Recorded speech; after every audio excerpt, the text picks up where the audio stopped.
mas tumining to. Okay, Lods, pero no-share ko lang itong Hasen's Pro 7 ito. Compare sa dalawa, sa ingay Kasi merong lumalabas ngayon ito. Magkaiba to. Same. Parehas Hasen's Pro 7 yan. Hinahanap ko yung saan yung nagkakaiba sa dalawa. Sa box, halos same. So, still, pag Hasen's Pro 7, isa lang siya. Kaya lang, meron siyang dalawang klase ng pre-hub. Pre-hub spring.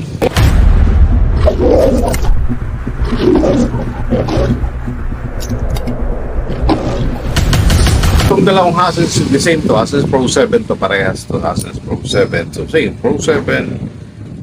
The same. So, parehas sa Pro 7. Pero nagkakaiba sa tunog Ito yung isa. So, parang siya mahina tunog niya. Ito naman pangalawa. So, malakas. So, matigas ang kanyang, ito yung pag ginamit mo to, ito yung tendency na sa backpedaling mo, yun, magkakaroon ka ng isang issues dito sa backpedaling. Pag itong Hasen's itong nilagay mo, kaya lang hindi ko alam kung anong Hasen's na klase to, so wala akong idea. Hinahanap ko, search ko kung paano, anong pagkaiba sa dalawa. Ito yung isa, best choice to. Sa mga Hasen's Pro 7 din yan, so okay na ang tunog dito So mas fine ang tunog nito, mas malakas ang click niyan. So parehas ang tip niyan. So ito mas okay to pag sa backpedaling okay to, swabe to. Kaya pag backpedaling ito mas okay siya. Sa lakas,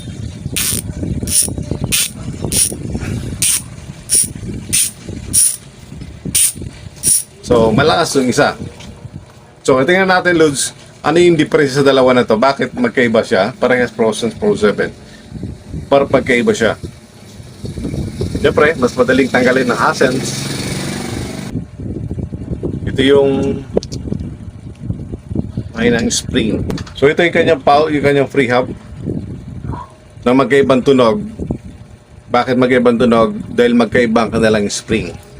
So itong isa, parehas 6 pulse yun Parehas 6 pulse, parehas 3 yan. Malambot siya. Pag ginala mo siya, malambot. So, total malambot talaga. Malambot siya. Yung isa kasi, medyo matigas. So, matigas tulad. Medyo matigas siya.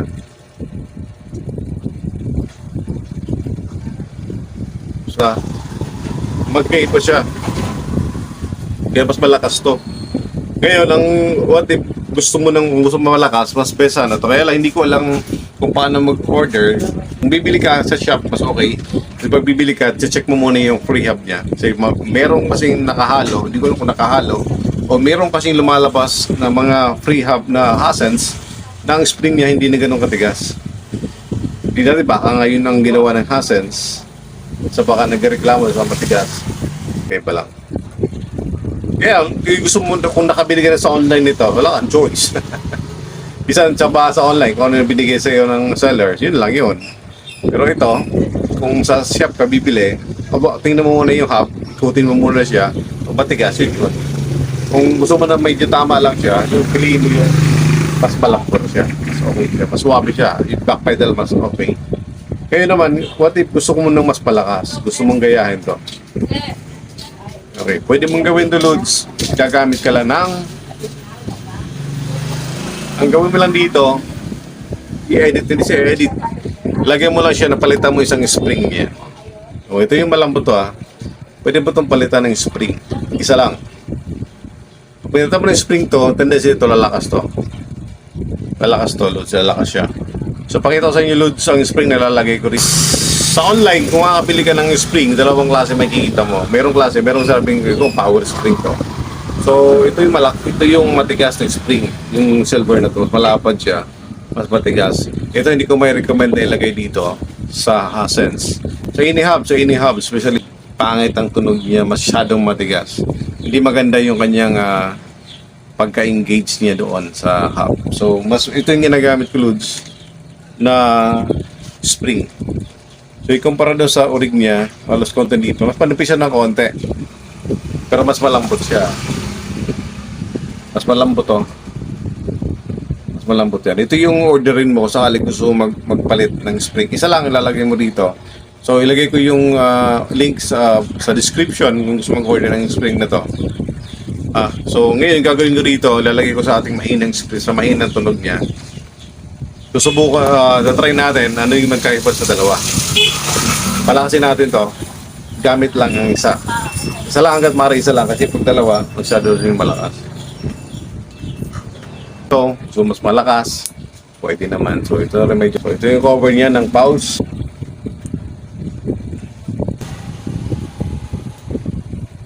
So malambot talaga. So malambot ang spring niya. Natin. So kumpara sa dalawa, magkaiba siya, mas malapad ang ating sa Hassens. Malapad. So ito ipapalit natin. So pwede ba to? Pwede to. Hindi mo kailangan pareha siya dito.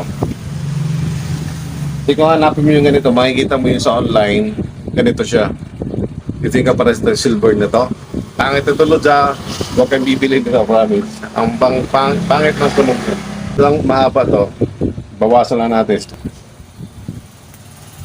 So, doon na siya. So, pansin nito Lods, isa lang ang matigas dito. So, mapapansin natin, mas tumigas ang isa, mas tumigas kumpara sa katabi niya. So, ito yung susubukan natin. Click. Okay. Ito yung ganda ng Hassel. Madali siyang kapit. Ito yung tunog niya. Ito yung tunog niya. Mas lumakas.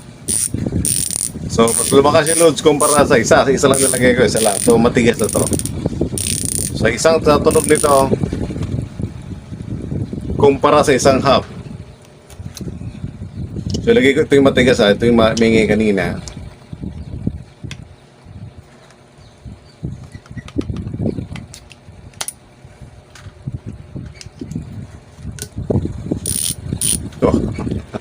So, ito yung kanina, ito yung na-edit natin, ito yung nilagay natin ng isang spring. So, tunog niya. So, mapapansin ninyo, mas lumakas pa to. Mas lumakas pa. Isang spring ang nilagay natin lang. Isang spring ang pinalitan lang natin dito. Pero ang tunog niya yan. Mas lumakas, siyempre, mas full engagement to. So, mas matigas. Yun lang ang disadvantage tulad siya. Sa backpedaling, hindi may iwasan. Once na nagkaroon ka ng isang tunog mayaman, so lumakas ang ingay niya, tumigas ang iyong prehab. Pag tumigas siya, sabihin malakas. Hindi sa naman ito magkakaroon siya ng effect sa iyong backpedaling. Pag nag-pedal ka at nag-backpedal ka, bigla kang stop, may tendency na sumama yung pedal mo pag stop mo siya. Pag nag-pedal ka, sasama siya. For sure yun, sasama talaga. Sa pinakamaliit lang yun, pinakamaliit na gear. Pero pag nalagay mo sa third gear, fourth gear, hindi na siya, hindi sasama yung pedal. Sa maliit lang nangyayari yun. Normal lang sa maliit, yes, so normal lang naman. Wala namang issues na kung sakali sumama ang back pedal mo. Kasi once i-stop mo naman ang iyong pedal mo at hindi naman sumama ang iyong RD mo, okay lang siya. Wag lang yung pag-stop mo, sumama ang RD mo, gumanon siya. So, yun ang problema sa RD. Pag mahina ang RD mo, mahirap dito. So, mas malakas pa nga itong nilagay natin na isang spray kumpara dito. So yun Lods, kaya kung sakali gusto mo palakasin ng Hassens mo, simple lang, yun lang gawin mo lang. Isang spring lang, gumamit tayo ng spring na maliit. Okay yun, okay, walang problema. Mura-mura lang yan. So, mas tumining ang tunog niya. Matigas talaga. So yun ang kapalit na pag maingay, yun ang kapalit nun. So, normal lang yan. Kung gusto mong humina kung ayaw magkaroon ng backpedaling, gusto mo maging normal siya, sa spring nagdi-diferensya kasi pag medyo malambot ang spring mo, mas okay, hindi siya mag-backpedal. So na-option mo na kung gusto mo ng matigas at malakas, yun na ang disadvantage nga lang. Spec yun. Kung gusto man mas okay, swabe lang ang tunog niya, yung malambot lang. Kaya lang, siyempre, hindi ka makapag-order basta especially sa online. Hindi mo makakapagpili kung ano yung Hassens na pwede. Depende kung pwede mo kausapin ng seller na, boss, pwede bang ang paghawakan mo na yung prehab pag malambot siya.